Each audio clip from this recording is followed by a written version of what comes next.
Bonjour à tous et bienvenue sur ce nouvel épisode de Podcast Tricot. Je suis Alexia du blog et du podcast La Demoiselle d'Octobre et je suis contente de vous retrouver pour un nouvel épisode.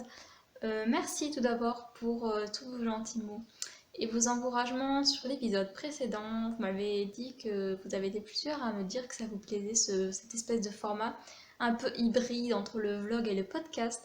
Donc je pense que je vais repartir là-dessus aujourd'hui. J'espère que vous aurez un grand plaisir à le visionner. Faites-vous une bonne tasse de thé, un bon café, attrapez quelques biscuits, vos aiguilles à tricoter ou votre machine à coudre, enfin ce que vous faites en me regardant et c'est parti.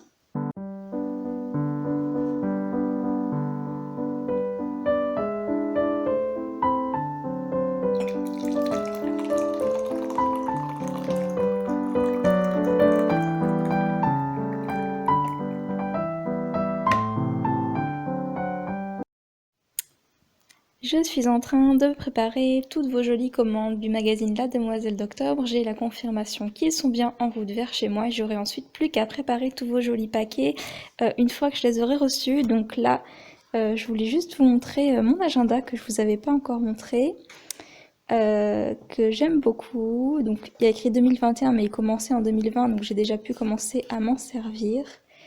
Et j'aime beaucoup, il est très clair. À l'intérieur, il y a des motifs qui sont très sympas. Il y a de quoi prendre des notes. Voilà. Il y a un planning pour chaque mois, donc c'est très très très pratique. Et je suis bien contente de l'avoir choisi. Si jamais ça vous intéresse, vous pouvez le retrouver sur Amazon, ce modèle-là. Je vous mettrai le lien en bas. C'est pas du tout sponsorisé ni quoi que ce soit. C'est juste que je le trouve chouette. C'était une recommandation automatique là qu'on a sur internet des fois et j'en suis très très contente. Une chose que j'aime beaucoup aussi à propos de cet agenda, c'est que les côtés sont détachables. En fait, là, on a tout un pointillé, donc on a d'un côté une liste à faire et de l'autre une liste de courses. Et donc, c'est super pratique. Voilà pour mon petit agenda. Donc là, il y a des petits morceaux de papier parce que j'étais en train de finir de préparer des jolies choses par ici. J'étais en train de préparer les petites cartes faites main qui vont accompagner vos commandes du magazine La Demoiselle d'Octobre. Voilà, et des petites surprises que vous retrouverez avec le magazine. J'en montre pas plus parce que je voulais conserver le suspense. Voilà, moi je vais finir de préparer toutes vos jolies commandes avec un petit mot fait à la main pour chacune. J'ai beaucoup de plaisir à préparer chaque étape. C'est pas juste le plaisir de faire des ventes, j'ai envie de dire pour parler crûment, mais vraiment toute la préparation, l'empaquetage et imaginez aussi la tête que vous allez faire en ouvrant vos paquets. Ça me fait vraiment plaisir de préparer chaque petit détail, de sélectionner chaque papier, de le découper et de penser à plein de petites choses que je pourrais glisser dans vos commandes. Voilà, donc je vais continuer ça parce qu'il me reste encore quand même pas mal de boulot. Et je vous dis à tout à l'heure pour la suite. Le magazine La Demoiselle d'Octobre est disponible en boutique. C'est un magazine que j'ai entièrement rédigé pour vous. C'est un magazine pensé pour les tricoteuses par une tricoteuse et j'espère que ce magazine vous plaira. Je vous propose de le découvrir un petit peu en vidéo. C'est un magazine au format A5 qui fait à peu près 129 pages si je ne me trompe pas et dans lequel vous avez un contenu varié, vous avez des histoires inspirantes, vous avez des interviews, vous avez également une sélection de recettes de cuisine entièrement pensées pour vous et vous avez bien sûr une collection de patrons de tricot. 4 designs exclusifs que vous ne retrouverez pas ailleurs que dans le magazine. Je vous souhaite une très bonne pause tricot avec ce magazine qui est disponible au format papier ou au format PDF.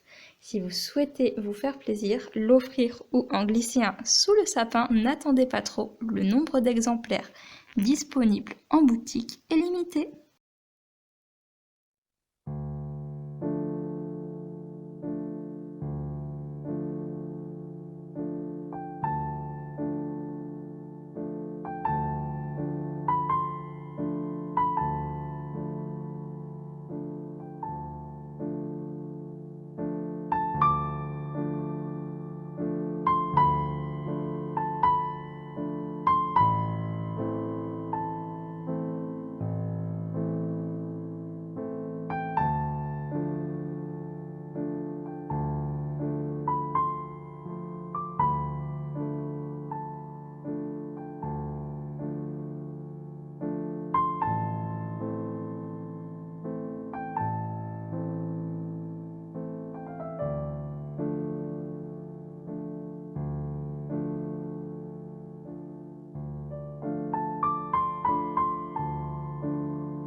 Bonjour, on se retrouve. J'avais pas vraiment prévu de filmer maintenant, mais comme je vois que la luminosité décroît, le temps a bien vite filé pendant que je préparais vos jolies commandes du magazine La Demoiselle d'Octobre. Et donc je pense que si je ne filme pas maintenant, il fera trop nuit et trop sombre pour filmer après. Donc je me suis servi une tasse de mon thé préféré aux fruits rouges dans ma jolie tasse chat. J'espère que vous la verrez bien. Et j'avais envie qu'on passe ce petit moment ensemble quelques minutes pour vous parler de ce que j'ai sur mes aiguilles et des petites nouveautés aussi qui arrivent en boutique. Donc servez-vous une bonne tasse de thé et c'est parti, à la vôtre. Je bois une gorgée parce que j'ai soif. Ah. Donc, d'abord, j'avais envie de vous montrer ce que j'ai sur mes aiguilles. Donc, il y a d'abord quelque chose qui est sorti de mes aiguilles. Ce sont les chaussettes, puisque je les ai finies.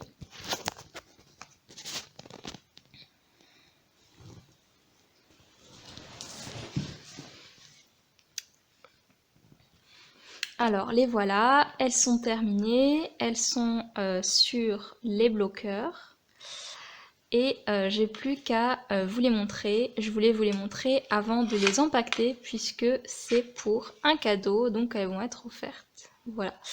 Elles sont finies. Ah, je m'aperçois que j'ai un petit trou là, il va falloir que je rectifie ça. Pour être honnête, j'ai galéré sur le talon et ça fait longtemps que j'avais pas tricoté de chaussettes, donc je pense que les chaussettes c'est pas comme le vélo, ça s'oublie, donc il vaut sans doute mieux pratiquer régulièrement histoire de pas tout oublier. Donc j'espère que cette destinataire, que leur destinataire, oui, les chaussettes, oui, que leur destinataire les aimera. Voilà, en tout cas, je me suis bien amusée à les tricoter. Et je trouve que ce joli point en relief est pas mal du tout. Voilà pour le premier en cours qui est fini, ces chaussettes. Je suis assez contente qu'elles soient sorties de mes aiguilles parce que du coup ça veut dire que je vais pouvoir castonner d'autres projets. Et je pense que le prochain projet qui va atterrir sur mes aiguilles, c'est l'écharpe pour mon chéri dont je vous ai parlé dans le dernier podcast. Voilà. Ensuite, j'ai aussi à vous montrer mon gilet rosa qui a bien avancé, pas autant que je le voudrais mais qui a bien avancé. Alors je teste un truc pour voir si ça le fait avancer plus vite. J'ai mis mon petit anneau marqueur avec un petit gâteau que vous voyez là. C'est pas super mignon ça, voilà, c'est des petits bouts de laine qui faisaient ça, je m'étais un peu jetée dessus, des petits anneaux marqueurs en forme de gâteau. Donc voilà où j'en suis, j'ai fini tout le corps et presque fini une manche, donc il va me rester une seconde manche à tricoter. Avec cette lumière, la couleur paraît vachement beaucoup moins belle que ce qu'elle est réellement. Je suis désolée, mais il fait tout gris, c'est comme ça, c'est l'hiver qui va débarquer. Donc voilà pour mon gilet rosa que je tricotais dans le cadre du cal automne que j'organise. Donc j'espère que la prochaine fois, vous le verrez pas comme ça posé par terre de façon pas très élégante, mais qui sera tout fini et que je le porterai.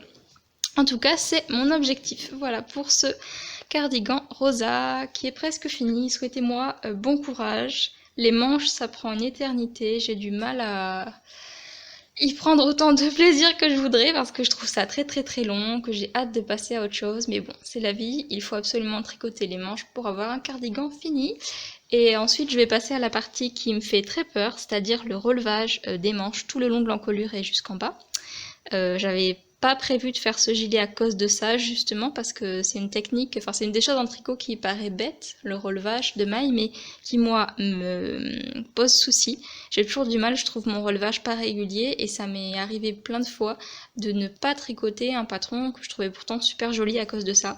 Donc là j'ai décidé que j'allais pas finir l'année 2020 sans avoir maté un peu cette technique du relevage de mailles, sans l'avoir apprise, puisqu'après tout, c'est quand même pas aussi compliqué qu'une dentelle par exemple ou que sais-je. Donc je prends mon courage à deux mains. Je vais relever toutes les mailles le long de l'encolure et le long de la bande de boutonnage et ce sera très joli, j'espère. Souhaitez-moi bonne chance. Dites-moi en commentaire, petite curiosité, est-ce qu'il y a une technique avec laquelle aussi vous avez un petit peu d'appréhension ou du mal ou qui vous fait peur, je sais pas. Une technique tricot qui vous angoisse, dites-moi ça en bas dans les commentaires, ce sera la petite question de la vidéo. Voilà pour ce que j'ai sur mes aiguilles.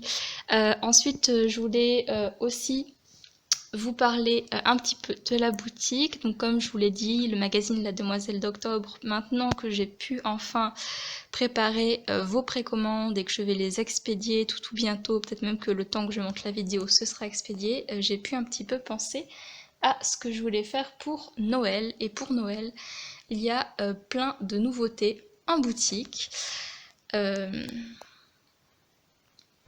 Voilà pour ce que j'ai sur mes aiguilles. Un gilet rosa presque terminé et une paire de chaussettes qui va partir par la poste à la fin de la semaine. Voilà, un dernier petit visuel avec ces deux couleurs qui je trouve vont pas trop mal ensemble.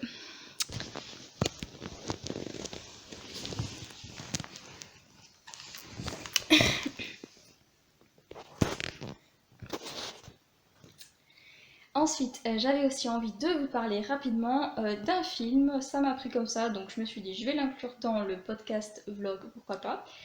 C'est ce film, c'est Julie et Julia, donc un film avec Julie Andrews et avec Amy Adams et Meryl Streep.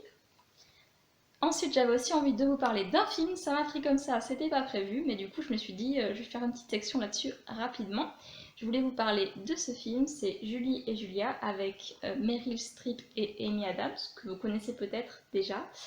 En vérité, c'est à cause ou grâce à ce film que j'ai débuté mon blog il y a des années de ça, et je pense que sans ce film, j'aurais peut-être jamais blogué. Je connaissais les blogs vraiment à l'époque, mais vite fait. Et je ne lisais pas trop de blogs et surtout j'avais jamais pensé à lancer le mien, même si ça faisait plusieurs années que j'écrivais des romans, des nouvelles, des tas de choses que je n'arrivais pas à terminer. Et donc un jour j'ai visionné ce film et ça a été le déclic, je me suis dit je vais commencer un blog. Au départ, donc fortement influencée par le film, j'ai commencé un blog qui devait être un blog de recettes et de cuisine et qui très vite est devenu un blog tricot puisque c'est l'époque où j'ai recommencé à tricoter à toute vapeur. Donc voilà comment est né le blog qui s'appelait au départ pas du tout La Demoiselle d'Octobre puisqu'à l'époque j'avais pas trouvé le nom quand j'ai commencé. J'avais appelé ça Au fil des gourmandises ou quelque chose comme ça, donc ça avait rapport avec la cuisine. Voilà, donc si vous cherchez un film qui donne envie de manger des bonnes choses, de cuisiner, de partager de bons moments entre amis, je vous le conseille. C'est un film qui est plein de bonne humeur et je pense qu'en ce moment on en a tous besoin. Et si vous êtes motivé pour cuisiner, ça va vraiment vous donner encore plus envie de découvrir des recettes. C'est suite à ce film aussi que j'ai fait la toute première tarte tatin de ma vie et c'était tellement excellent qu'on l'a mangé à la fourchette debout dans la cuisine. Donc voilà, j'espère que ce film vous donnera envie de cuisiner, de vous mettre au fourneau et de préparer plein de bonnes choses. Si vous connaissez le film, dites-le moi, ou si vous le visionnez et que vous voulez m'en parler dans les commentaires, n'hésitez pas. En tout cas, voilà, c'était un peu le film que dont je voulais vous parler. Julie et Julia, film sans lequel je n'aurais sans doute jamais commencé à vlogger. Et nous voilà, des années plus tard, avec un blog tricot, où il y a aussi de la cuisine, mais surtout le tricot, et sur lequel j'ai super plaisir à échanger avec vous. Ensuite, petit focus boutique. Dans les jours qui viennent, la boutique va passer officiellement en mode Noël puisque j'ai tout plein de nouveautés que je voulais un petit peu partager avec vous. Donc dans la prochaine section, je vous invite à découvrir tout ce que je vous ai préparé dans la boutique.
On se retrouve une dernière fois pour la fin de ce podcast. C'est la fin de journée. De nouveau, je me fais avoir par la lumière qui tombe tellement tôt qu'il va falloir que je revoie un petit peu mon rythme de tournage. Je suis très contente car même si la semaine a été un peu une semaine de dingue, avec la préparation de tout ce qu'il y avait à faire pour la boutique qui m'a accaparé, on va dire, 80% de mon temps et qui m'a pas trop laissé le temps pour autre chose. J'ai enfin pu expédier toutes vos jolies commandes et précommandes du magazine. Donc là, à l'instant où vous regarderez cette vidéo, vos commandes seront en route, direction vos boîtes aux lettres. Donc je voulais vous dire un grand merci. Merci à toutes celles qui ont commandé, même précommandé le magazine sans l'avoir vu. Je suis très heureuse que vous m'ayez fait confiance. J'espère que le résultat vous plaira de tout cœur. En tout cas, j'ai mis tout mon cœur et j'espère vraiment que vous allez vous régaler et rigoler en tricotant les patrons de ce magazine, en cuisinant les recettes. Donc pour finir le podcast, j'ai envie de faire un peu une section questions-réponses, puisque on m'avait posé des questions en commentaire, donc j'avais envie d'y répondre. Je crois que c'est Gwen qui m'avait posé des questions, donc Gwen, si tu me regardes, je réponds à tes questions qui avaient été posées sous le podcast précédent. Donc, alors, Gwen me demande quelles aiguilles j'utilise, quelles sont mes aiguilles préférées. Donc, si vous suivez depuis un moment la chaîne, vous savez déjà que je suis une addict des aiguilles en bois et j'utilise depuis des années, depuis que j'ai acheté le kit, en fait, les aiguilles Symphony de Knit Pro. Donc, ce sont des aiguilles en bois de bouleau et donc ce sont des aiguilles circulaires interchangeables. Je n'utilise que ça. J'ai débuté le tricot sur aiguille droite, mais depuis bien des années, je n'utilise plus les aiguilles droites parce que j'avais des crampes et des douleurs aux épaules. J'étais assez gênée pour tricoter et depuis que j'ai découvert les aiguilles circulaires, ça m'a changé la vie au niveau de ma posture et de mon confort de tricot. Donc, les aiguilles que j'utilise, le kit Symphony de Knit Pro. Je vous mettrai peut-être le lien en bas dans la vidéo si j'y pense, sinon relancez-moi ou envoyez-moi un message si ça vous intéresse. Et donc, en parlant des choses du matériel, il est grand temps que j'investisse dans une nouvelle pochette parce que vous voyez, la mienne a vécu et franchement elle est scotchée, déchirée de partout, c'est minable. Donc il va falloir que j'en achète une ou que j'en fasse une peut-être sur le même modèle que celle qui était fournie en plastique transparent. Peut-être que je m'en coudrai une en tissu si j'arrive à dégager le temps nécessaire. Voilà pour ça. Ensuite, Gwen me demande aussi si j'ai un sac à projet idéal. La réponse est non. J'ai des sacs à projet un petit peu de toutes les formes. D'ailleurs, j'en ai un là pour vous montrer.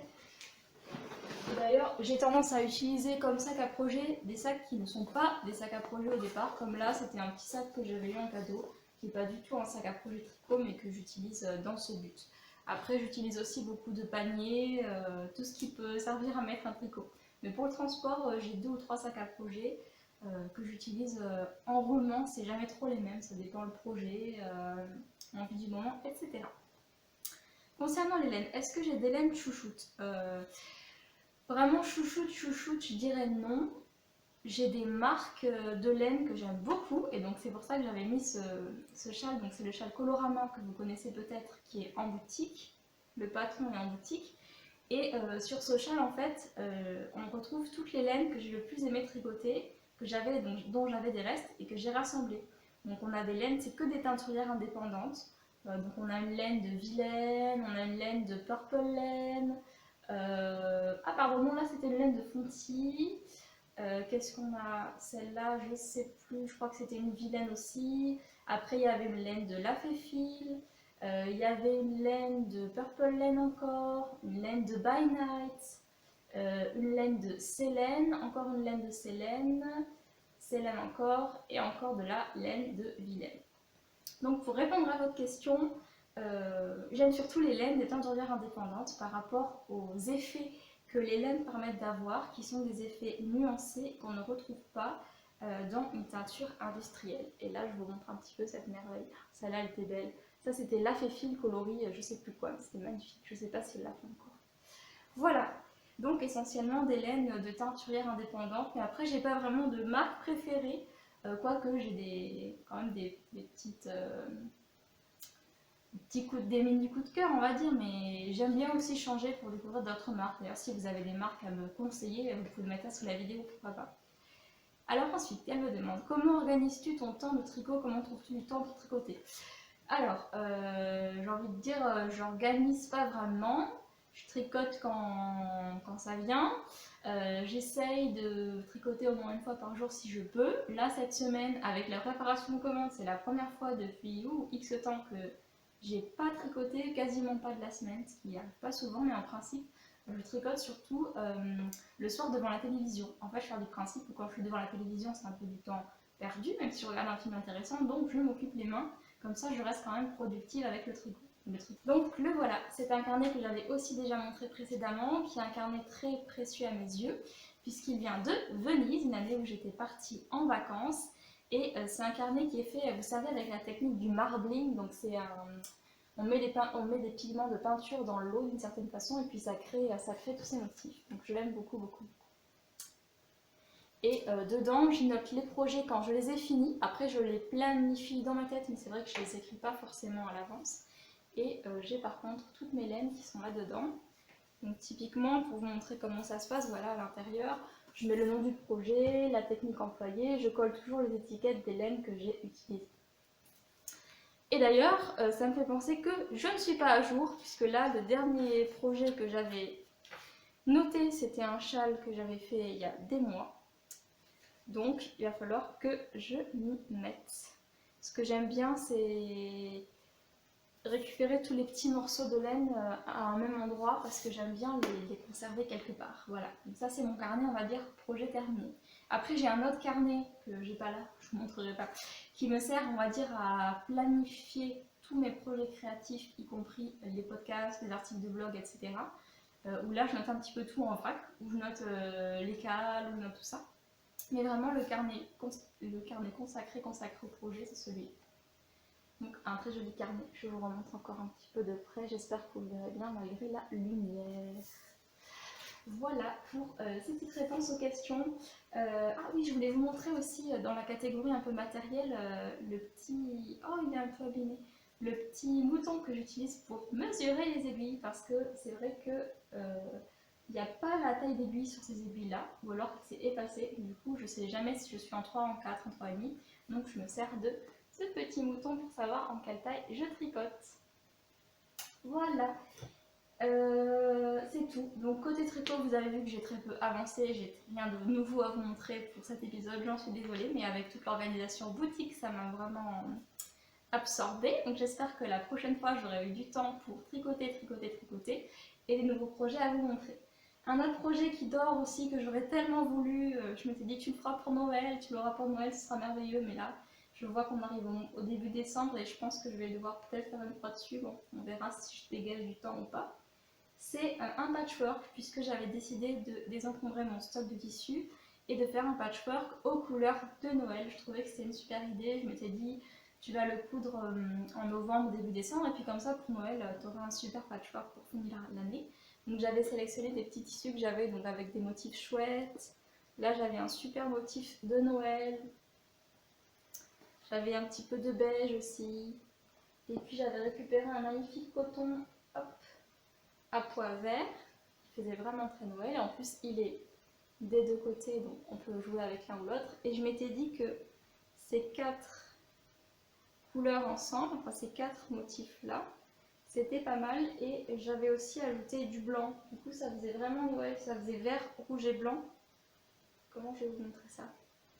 Je sais pas si vous le verrez bien comme ça, mais je mettrai peut-être une photo si on voit pas bien. Mais du coup, je trouvais que ça faisait super pour un plaid de Noël. Mais bon, vais-je trouver le temps de faire ça? Je ne sais pas. Voilà, l'idée c'était ça. Donc voilà, peut-être un autre projet que vous verrez dans un podcast prochain. Peut-être finalement, même si les couleurs de Noël ne sera pas fait pour Noël, je verrai. Parce que j'avais aussi en tête de faire des petits cadeaux de Noël fait main. Et là, je suis clairement pas du tout bonne dans le timing, donc je me suis fait totalement grignoter par le temps.